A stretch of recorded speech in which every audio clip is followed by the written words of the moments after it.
ओम श्री परमात्मा ने नमः। आज हम गीता के तीसरे अध्याय के आखिरी दो 42वें और 43वें श्लोक का अर्थ सहित श्रवण करेंगे। इंद्रियाणि प्राण्याहुरिंद्रियभ्यः परम मनः मनसस्तु परा बुद्धिर्यो बुद्धे परतस्तुषः एवं बुद्धे परम बुद्धवा संस्तभ्य आत्मानम आत्मना जहि शत्रुम महाबाहो काम रूपम दुरासदम। अर्थात इंद्रियों को स्थूल शरीर से पर अर्थात श्रेष्ठ, सबल, प्रकाशक, व्यापक तथा सूक्ष्म कहते हैं। इंद्रियों से पर मन है, मन से भी पर बुद्धि है और जो बुद्धि से भी पर है वह काम है। इस तरह बुद्धि से पर अर्थात काम को जानकर अपने द्वारा अपने आप को वश में करके हे महाबाहो तू इस काम रूप दुर्जय शत्रु को मार डाल। व्याख्या। इंद्रियाणि प्राण्याहु अर्थात शरीर अथवा विषयों से इंद्रियां पर हैं। तात्पर्य यह है कि इंद्रियों के द्वारा विषयों का ज्ञान होता है पर विषयों के द्वारा इंद्रियों का ज्ञान नहीं होता। इंद्रियां विषयों के बिना भी रहती हैं पर इंद्रियों के बिना विषयों की सत्ता सिद्ध नहीं होती। विषयों में यह सामर्थ्य नहीं कि वे इंद्रियों को प्रकाशित करें, प्रत्युत इंद्रियां विषयों को प्रकाशित करती हैं। इंद्रियां वही रहती हैं पर विषय बदलते रहते हैं। इंद्रियां व्यापक हैं और विषय व्याप्य है, अर्थात विषय इंद्रियों के अंतर्गत आते हैं पर इंद्रियां विषयों के अंतर्गत नहीं आती। विषयों की अपेक्षा इंद्रियां सूक्ष्म हैं, इसलिए विषयों की अपेक्षा इंद्रियां श्रेष्ठ, सबल, प्रकाशक, व्यापक और सूक्ष्म हैं। इंद्रियभ्यः परम मनः अर्थात इंद्रियां मन को नहीं जानती पर मन सभी इंद्रियों को जानता है। इंद्रियों में भी प्रत्येक इंद्रिय अपने अपने विषय को ही जानती हैं, अन्य इंद्रियों के विषयों को नहीं। जैसे कान केवल शब्द को जानते हैं पर स्पर्श, रूप, रस और गंध को नहीं जानते। त्वचा केवल स्पर्श को जानती है पर शब्द, रूप, रस और गंध को नहीं जानती। नेत्र केवल रूप को जानते हैं पर शब्द, स्पर्श, रस और गंध को नहीं जानते। रसना केवल रस को जानती है पर शब्द, स्पर्श, रूप और गंध को नहीं जानती। फिर नासिका केवल गंध को जानती है पर शब्द, स्पर्श, रूप और रस को नहीं जानती। परंतु मन पांचों ज्ञानेंद्रियों को तथा उनके विषयों को जानता है, इसलिए मन इंद्रियों से श्रेष्ठ, सबल, प्रकाशक, व्यापक और सूक्ष्म है। मनसस्तु परा बुद्धि अर्थात मन बुद्धि को नहीं जानता पर बुद्धि मन को जानती है। मन कैसा है, शांत है या व्याकुल, ठीक है या बेठीक इत्यादि बातों को बुद्धि जानती है। इंद्रियां ठीक काम करती हैं या नहीं इसको भी बुद्धि जानती है। तात्पर्य है कि बुद्धि मन को तथा उसके संकल्पों को भी जानती है और इंद्रियों को तथा उनके विषयों को भी जानती है। इसलिए इंद्रियों से पर जो मन है उस मन से भी बुद्धि पर श्रेष्ठ, बलवान, प्रकाशक, व्यापक और सूक्ष्म है। यह बुद्धे परतस्तु सह अर्थात बुद्धि का स्वामी अहम है, इसलिए कहता है मेरी बुद्धि। बुद्धि करण है और अहम कर्ता है। करण परतंत्र होता है पर कर्ता स्वतंत्र होता है। उस अहम में जो जड़ अंश है उसमें काम रहता है। जड़ अंश से तादात्म्य होने के कारण वह काम स्वरूप अर्थात चेतन में रहता प्रतीत होता है। वास्तव में अहम में ही काम रहता है क्योंकि वही भोगों की इच्छा करता है और सुख दुख का भोक्ता बनता है। भोक्ता, भोग और भोग्य इन तीनों में सजातीयता अर्थात जातीय एकता है। इनमें सजातीयता न हो तो भोक्ता में भोग्य की कामना या आकर्षण हो ही नहीं सकता। भोक्तापन का जो प्रकाशक है, जिसके प्रकाश में भोक्ता, भोग और भोग्य तीनों की सिद्धि होती है, उस परम प्रकाशक शुद्ध चेतन में काम नहीं है। अहम तक सब प्रकृति का अंश है। उस अहम से भी आगे साक्षात परमात्मा का अंश स्वयं है, जो शरीर, इंद्रियां, मन, बुद्धि और अहम इन सबका आश्रय, आधार, कारण और प्रेरक है तथा श्रेष्ठ, बलवान, प्रकाशक, व्यापक और सूक्ष्म है। जड़ अर्थात प्रकृति का अंश ही सुख दुख रूप में परिणत होता है, अर्थात सुख दुख रूप विकृति जड़ में ही होती है। चेतन में विकृति नहीं है, प्रत्युत चेतन विकृति का ज्ञाता है। परंतु जड़ से तादात्म्य होने से सुख दुख का भोक्ता चेतन ही बनता है, अर्थात चेतन ही सुखी दुखी होता है। केवल जड़ में सुखी दुखी होना नहीं बनता। तात्पर्य यह है कि अहम में जो जड़ अंश है उसके साथ तादात्म्य कर लेने से चेतन भी अपने को मैं भोगता हूं ऐसा मान लेता है। परमात्म तत्व का साक्षात्कार होते ही रस बुद्धि निवृत्त हो जाती है। रसोऽप्यस्य परम दृष्टवा निवर्तते, इसमें अस्य पद भोक्ता बने हुए अहम का वाचक है और जो भोक्तापने से निर्लिप्त तत्व है उस परमात्मा का वाचक परम पद है। उसके ज्ञान से रस अर्थात काम निवृत्त हो जाता है, कारण कि सुख के लिए ही कामना होती है और स्वरूप सहज सुख राशि है। इसलिए परमात्म तत्व का साक्षात्कार होने से काम अर्थात संयोग जन्य सुख की इच्छा सर्वदा और सर्वथा मिट जाता है। मार्मिक बात, अपनी सत्ता अर्थात अपना स्वरूप चेतन निर्विकार और सतचित आनंद रूप है। जब वह जड़ अर्थात प्रकृति जन्य शरीर के साथ तादात्म्य कर लेता है तब अहम उत्पन्न होता है और स्वरूप कर्ता बन जाता है। इस प्रकार कर्ता में एक जड़ अंश होता है और एक चेतन अंश। जड़ अंश की मुख्यता से संसार की तरफ और चेतन अंश की मुख्यता से परमात्मा की तरफ आकर्षण होता है। तात्पर्य यह है कि उसमें जड़ अंश की प्रधानता से लौकिक इच्छाएं रहती हैं और चेतन अंश की प्रधानता से परमार्थिक इच्छा रहती है। जड़ अंश मिटने वाला है इसलिए लौकिक इच्छाएं मिटने वाली हैं और चेतन अंश सदा रहने वाला है इसलिए परमार्थिक इच्छा पूरी होने वाली है।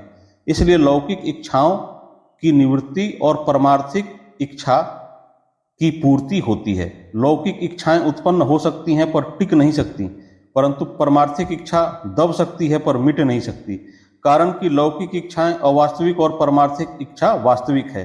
इसलिए साधक को न तो लौकिक इच्छाओं की पूर्ति की आशा रखनी चाहिए और न परमार्थिक इच्छा की पूर्ति से निराश ही होना चाहिए। वस्तुतः मूल में इच्छा एक ही है जो अपने अंशी परमात्मा की है, परंतु जड़ के संबंध से इस इच्छा के दो भेद हो जाते हैं और मनुष्य अपनी वास्तविक इच्छा की पूर्ति परिवर्तनशील जड़ संसार के द्वारा करने के लिए जड़ पदार्थों की इच्छाएं करने लगता है, जो उसकी भूल है। कारण कि लौकिक इच्छाएं परधर्म और परमार्थिक इच्छा स्वधर्म है, परंतु साधक में लौकिक और परमार्थिक दोनों इच्छाएं रहने से द्वंद्व पैदा हो जाता है। द्वंद्व होने से साधक में भजन ध्यान सत्संग आदि के समय तो परमार्थिक इच्छा जागृत रहती है, पर अन्य समय में उसकी परमार्थिक इच्छा दब जाती है और लौकिक अर्थात भोग एवं संग्रह की इच्छाएं उत्पन्न हो जाती हैं। लौकिक इच्छाओं के रहते हुए साधक में साधन करने का एक निश्चय स्थिर नहीं रह सकता।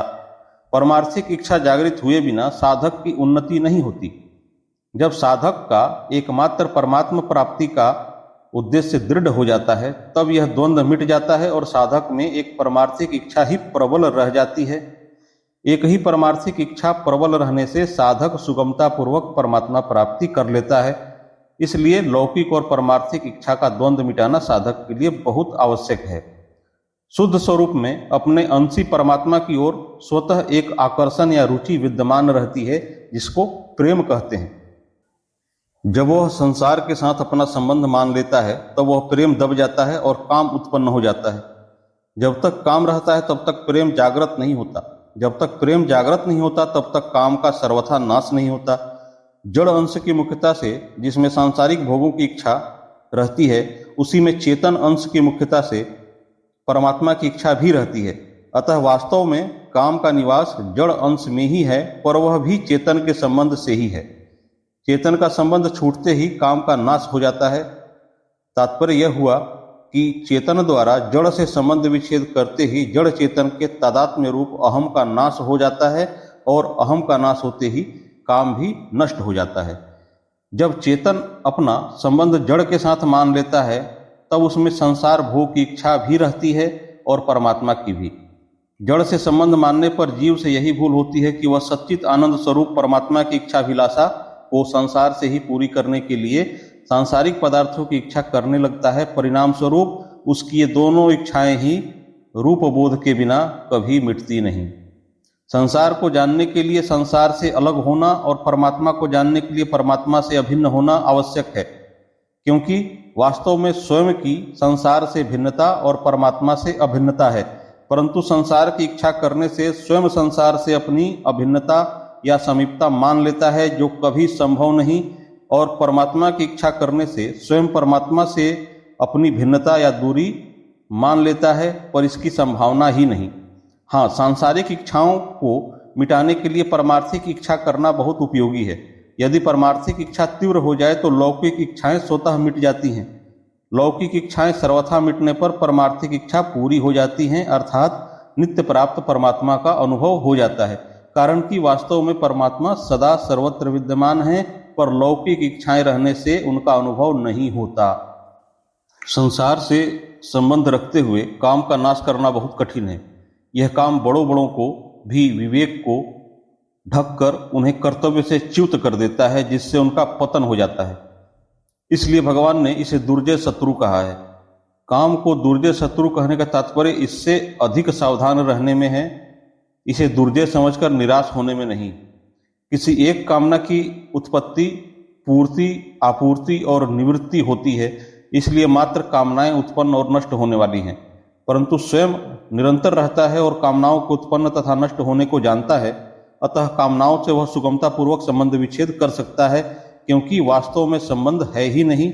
इसलिए साधकों को कामनाओं से कभी घबराना नहीं चाहिए। यदि साधक अपने कल्याण का पक्का उद्देश्य है तो वह काम को सुगमतापूर्वक मार सकता है। कामनाओं के त्याग में अथवा परमात्मा के प्राप्ति में सब स्वतंत्र, अधिकारी, योग्य और समर्थ हैं, परंतु कामनाओं की पूर्ति में कोई भी स्वतंत्र, अधिकारी, योग्य और समर्थ नहीं है। कारण कि कामना पूरी होने वाली है ही नहीं। परमात्मा ने मानव शरीर अपनी प्राप्ति के लिए ही दिया है, अतः कामना का त्याग करना कठिन नहीं है। सांसारिक भोग पदार्थों को महत्व देने के कारण ही कामना का त्याग कठिन मालूम देता है। सुख की कामना को मिटाने के लिए ही भगवान समय समय पर दुख भेजते हैं कि सुख की कामना मत करो, कामना करोगे तो दुख पाना ही पड़ेगा। सांसारिक पदार्थों की कामना वाला मनुष्य दुख से कभी बच ही नहीं सकता, यह नियम है, क्योंकि संयोग जन्य भोग ही दुख के हेतु हैं। स्वयं अर्थात स्वरूप में अनंत बल है। उसकी सत्ता और बल को पाकर ही बुद्धि, मन और इंद्रियां सत्तावान एवं बलवान होते हैं, परंतु जड़ से संबंध जोड़ने के कारण वह अपने बल को भूल रहा है और अपने को बुद्धि, मन और इंद्रियों के अधीन मान रहा है। अतएव काम रूप शत्रु को मारने के लिए अपने आप को जानना और अपने बल को पहचानना बड़ा आवश्यक है।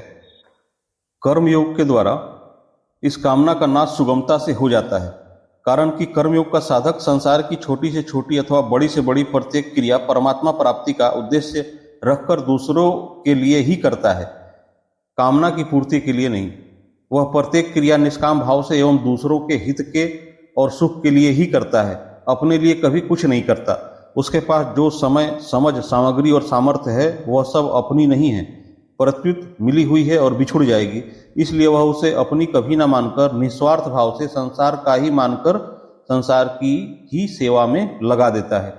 उसे पूरी की पूरी संसार की सेवा में लगा देता है, अपने पास बचाकर नहीं रखता। अपना न मानने से ही वह पूरी की पूरी सेवा में लगती है, अन्यथा नहीं। कर्मयोगी अपने लिए कुछ करता ही नहीं, अपने लिए कुछ चाहता ही नहीं और अपना कुछ मानता ही नहीं। इसलिए उसमें कामनाओं का नाश सुगमता पूर्वक हो जाता है। कामनाओं का सर्वथा नाश होने पर उसके उद्देश्य की पूर्ति हो जाती है और अपने आप में ही अपने आप को पाकर कृत्य हो जाता है,